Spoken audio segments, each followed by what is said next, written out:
Hello students. इस lecture में हम सरफेस एरिया ऑफ स्फेयर देखेंगे। ये हमारे पास स्फेयर है। स्फेयर में इट्स लाइक अ बॉल। इसमें हमारे पास डायमीटर होते हैं और रेडियस होते हैं। तो इसमें हम इसका surface area and total surface area दोनों का सेम होगा। ठीक है।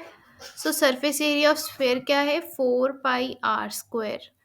जब हम स्फेयर को हाफ कर देंगे तो वो हमारे पास आ जाएगा हेमिस्फेयर। तो हेमिस्फेयर का कर्व सरफेस एरिया और टोटल सरफेस एरिया हमारे पास होगा। तो कर्व सरफेस एरिया क्या होगा? उसकी कर्व्ड पोर्शन आएगी 2 पाई r। बट जब हम टोटल सरफेस एरिया देखेंगे उसमें हमारे पास बेस भी इंक्लूडेड होगा। तो बेस इस सर्कल की फॉर्म में है बेस, तो पाई r स्क्वायर ऐड हो जाएगा। तो हमारे पास टोटल सरफेस एरिया आ गया 3 पाई r स्क्वायर। ठीक है। तो नेक्स्ट हम देखते हैं examples. Find the surface area of sphere of radius 7 centimetre. Radius हमें गिवन है, फॉर्मूले में पुट करेंगे हम, हमारे पास आंसर आ जाएगा। Next is find the curve surface area and total surface area of hemisphere of radius 21 centimetre. तो वैल्यूज पुट करेंगे, फॉर्मूला हमने लगाया। Curve surface area 2 pi r square and total surface area 3 pi r square. Next is the holosphere is in the circus motorcyclist perform is stunt। तो उसका diameter 7 metre है। जब हम circus जाते हैं वहाँ पे एक स्फेयर की शेप में होता है जहाँ पे एक मोटरसाइकिल राइड करती है। तो उसका डायमीटर हमारे पास गिवन है 7 मीटर। उसका हमने एरिया निकालना है। Next example is the hollow sphere in which the circus motorcyclist perform is stunt has a diameter of 7 metre. Find the area available to the motorcyclist for riding. तो इसका diameter हमें given है 7 metre. उससे हम radius निकाल लेंगे। तो area निकालने के लिए स्फेयर की शेप में है तो स्फेयर का area, total surface area, curve surface area क्या होगा? 4 पाई r स्क्वायर। वैल्यूज पुट की, हमारे पास आंसर आ गया 154 मीटर स्क्वायर। ठीक है। तो नेक्स्ट एग्जांपल है हमारे पास hemispherical dome of a building needs to be painted if the circumference of the base of a dome is 17.6 meter. Find the cost of painting it.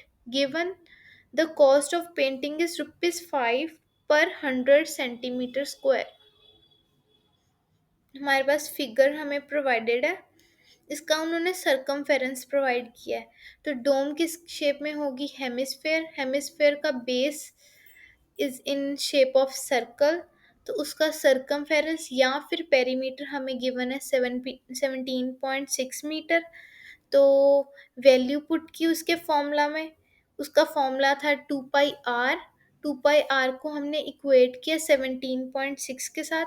वहाँ से हम सॉल्व करके r की वैल्यू निकाल सकते हैं। तो हमारे पास वैल्यू आ गई 2.8 मीटर। तो कर्व सरफेस एरिया क्या होगा? 2 पाई r। अगर हमने टोटल करना होता तो वो 3 पाई r होता। तो इसमें ना उन्होंने बोला ₹500 सेंटीमीटर स्क्वायर। 100 सेंटीमीटर स्क्वायर मतलब हमें एरिया निकालना है। अब हमने एरिया कर्व सरफेस एरिया चाहिए कि total surface area? Painting walls पे होगी, ठीक है, नीचे बेस पे तो होगी नहीं पेंटिंग। तो एरिया हमने कर्व सरफेस एरिया निकाला तो हमारे पास 49.28 मीटर स्क्वायर आ गया। तो इधर उन्होंने बोला कि 100 सेंटीमीटर स्क्वायर में ₹5 है।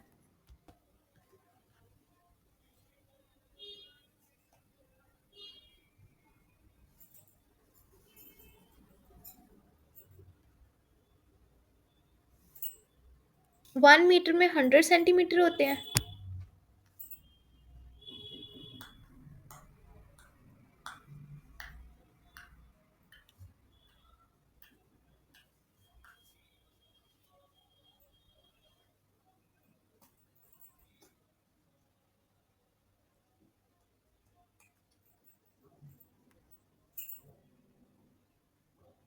'जब हम मीटर को स्क्वायर में कन्वर्ट करते हैं तो उसका जो ये यूनिट है 100 सेंटीमीटर, इसका भी स्क्वायर हो जाता है।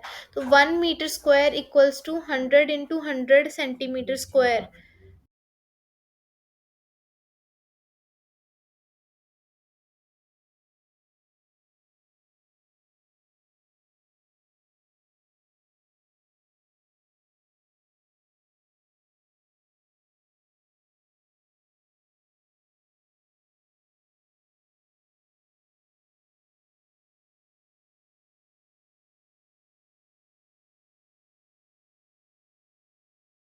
अगर मेरे को 100 सेंटीमीटर चाहिए, तो यहाँ से मैं वैल्यूज निकाल लेती हूँ। 100 सेंटीमीटर को एक साइड रख दिया, ये इधर मल्टीप्लाई हो रहा था 100, इसको हमने 1 मीटर स्क्वायर के नीचे रख दिया। अब देखो स्टूडेंट्स, 100 सेंटीमीटर के लिए ₹5 है हमारे पास, तो मैं इसकी जगह ₹5 लिख सकती हूँ। इसका मतलब ये जो 1 मीटर स्क्वायर है डिवाइड बाय 100, ये किसके इक्वल आ गया? ₹5। अगर मेरे को 1 मीटर स्क्वायर के लिए फाइंड करना है, तो ये मैं 105 के साथ मल्टीप्लाई कर दूंगी, तो हमारे पास आ जाएगा 500। यहाँ पे देखो मेंशन्ड है। अब हमारे पास टोटल एरिया क्या आया था? 49.28 मीटर स्क्वायर। तो हम 500 से मल्टीप्लाई कर देंगे टोटल एरिया को, ये हमारे पास टोटल कॉस्ट आ गई। नेक्स्ट लेक्चर में हम एक्सरसाइज 11.2 के क्वेश्चंस देखेंगे।